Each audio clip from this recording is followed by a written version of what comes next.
What's going on, you guys, man? You guys already know what the deal is. It's your boy Go Getter. We're gonna be breaking down what we see on Spy for the week that's coming up, man. So let's get straight into it. On this screen, I got what we got right here. So we ended up closing at the level of 746 yesterday. We ended up getting as high as 748 before we ended up bouncing or rejecting a little bit. But we ended up closing at the level of 746, right? Breaking out of that level of 742, that resistance area right there, right? You can see right here as I go to the daily time frame, right? This has been a level that we've been playing out. We'll get above it, can't stay above it, and come right back into this range. But yesterday we ended up getting out of the range and closing above the range, right? So that puts us in a different territory, and I'll be watching 749, that next major resistance that we have at 749, and see if we get above that and hold above that going into the all-time highs possibly, or do we reject that 749 level, right? And just come back down to the downside, and this previous resistance at 742 becomes the new possible support, right? So right here I'm gonna circle this major area. We'll see what happens as market moves overnight. Um, and you have the Asian session and the London session. We'll see what happens overnight to see where we open up at tomorrow. But this is what I'm looking at, man. That circled area between 749 and 742 is what I'm looking at currently. We don't know what the overnight news looks like yet, but that's what I'm looking at. We came from that circle in that range of 742 and 734, right? So that's that next support level if we end up getting back into this range and going back to the downside, right? That's that next support level of 734, 735, and then that major support level that you see that we've been getting to, and we come right back up. We can't stay there. You have 729 or 730, right? So that's the next support level. But tomorrow I'll be looking for something like this, right? I'll be looking for whether or not we stay into this range of 742 or 749. Are we gonna come up tomorrow and test this, right?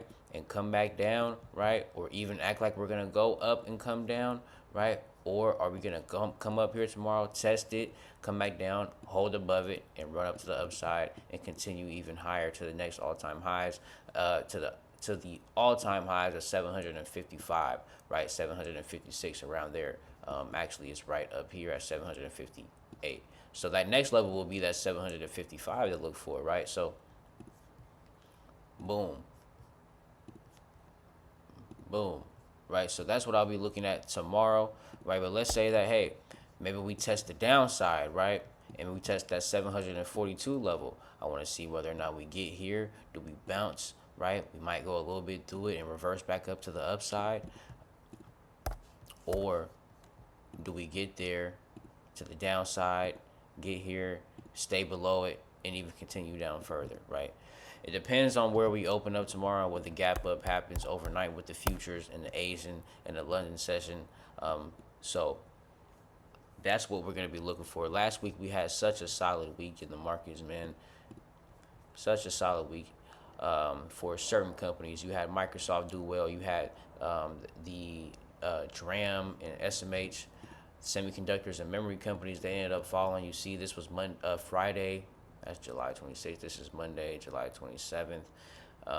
We're already in August, so Monday we ended up going down just for us to reverse by Wednesday and go up. This is on SMH, the ETF, semiconductor ETF. But then if we go down to the DRAM, the memory company ETFs, the memory companies ETF, we ended up doing the same thing, going down from 55 to a low of 44, right? Ended up coming right back up to 50, even high up to 55 by the end of the week. So we ended up we hit that low of 44 on Wednesday, but then ended up recovering by Friday, which is why it's important for you to buy these dips, man. As far as what we have, as far as, Trump talk and war or whatever's going on with CNBC, let's check it out, man.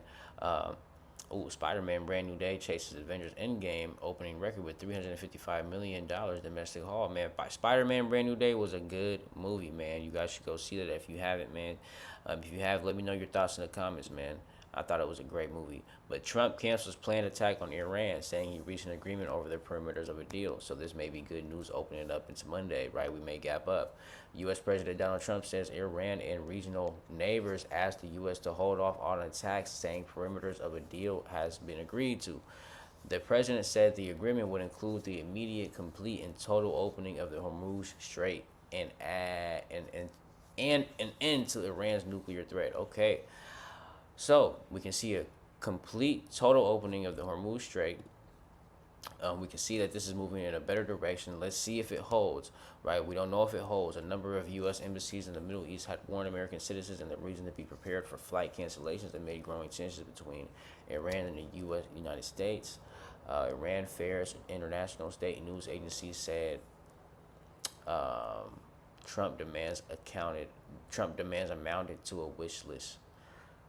Man, so let's see. It's rocky. So let's see if this holds. Let's see if we actually open up to some good news Monday and if it holds. Last week you even had the Microsoft had earnings, Meta had earnings, right? So let's look at their chart for a second. Meta ended up coming down to this 520 level when they ended up losing off their earnings. They ended up gapping down from 500 in around that 590 area to low 500s, right? 520. And you got here last time in March 2026 and bounced from 520 all the way up to 685.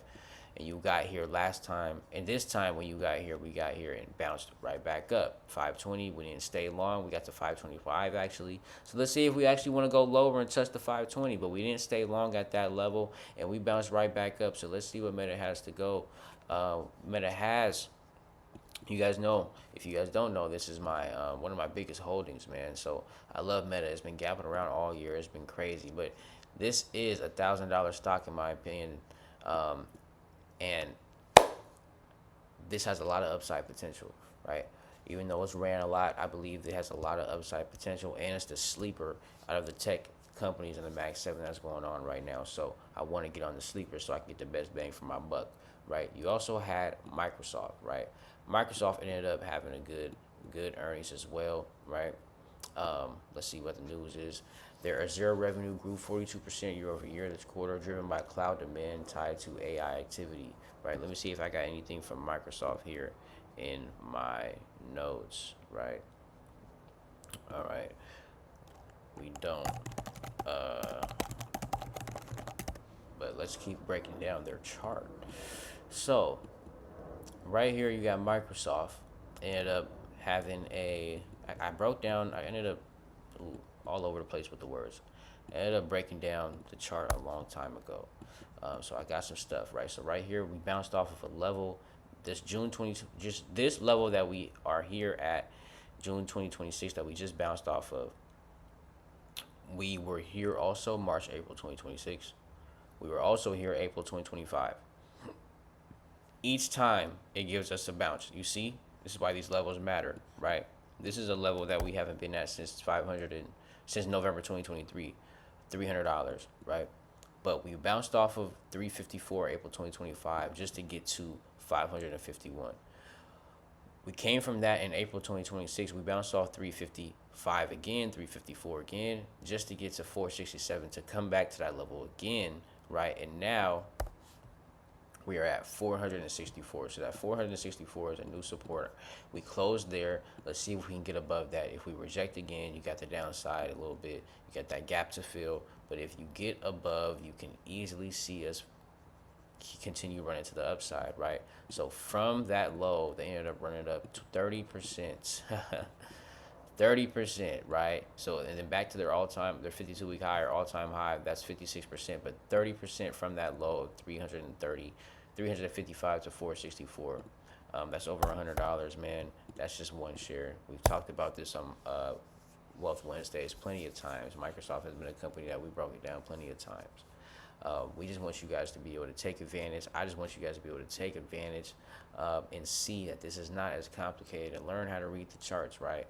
How I'm kind of not teaching you. I don't want you guys to feel like I'm just teaching you and trying to make you feel a little bad for not knowing. I'm just showing you guys how I look at it, what I've been looking at and what works for me, so that somebody else who might be watching may find out how it works for them. But right here, you also have Apple. So Apple ended up having a great earnings. Earnings, they beat their earnings, but they ended up falling due to the fact that they said that their quarter four forward guidance, they may not be making as much money given the rest of the year. And then they also said that their China sales were weak, right? So that's something that caused Apple to drop from that 350 all the way back into the range to 308, right? So this is the daily time frame, man. Apple also came from $243 in April 2026, man. Let me go back to Apple. So if you go from 246 all the way to 345, that's a 40%, right? Um, let's look on the hour time frame to where we dropped from. We got a gap to fill, $300, and this is going to be a $400 stock, right? Yes, it may have more room to go to the downside, but truthfully, man, if somebody's looking to start a position in Apple, I mean, you got to get this before it ends up $500, right? Start you a position, and when we get lower, if we get lower to these lower levels, get you some more and accumulate even more there, right? Every time we have a midterm, I just broke that down on Instagram yesterday. So follow my Instagram at Official Go Getter. But 12 out of 17 times we've had a midterm, we get a bear market, right? So we can expect a bear market. We can expect something to go down this midterm. And it creates opportunity. So even though that's 12 out of 17 times, each of those times it created opportunity for the market, and it's shortly after we ended up having euphoria and going back up to the upside. So get these stocks at a discount, get these assets at a discount when they go low, and if you want to stay updated, right, so you can stay confident in the market and see the opportunities, man, click the link in the bio to I said click the link in the bio, but I don't know if YouTube does that. So click the link in the description is what I meant to say. Subscribe as well. Join our community. Me and my boy Flash, we do stocks and crypto. He specializes in the crypto. And join us at Full Circle Wealth so you can get started, so we can find like-minded people, so we can all sharpen our minds together and get this money out the market, man. It's your boy Go Getter, man. I'll see you guys next week. This was SPY Sundays, man. I'm out.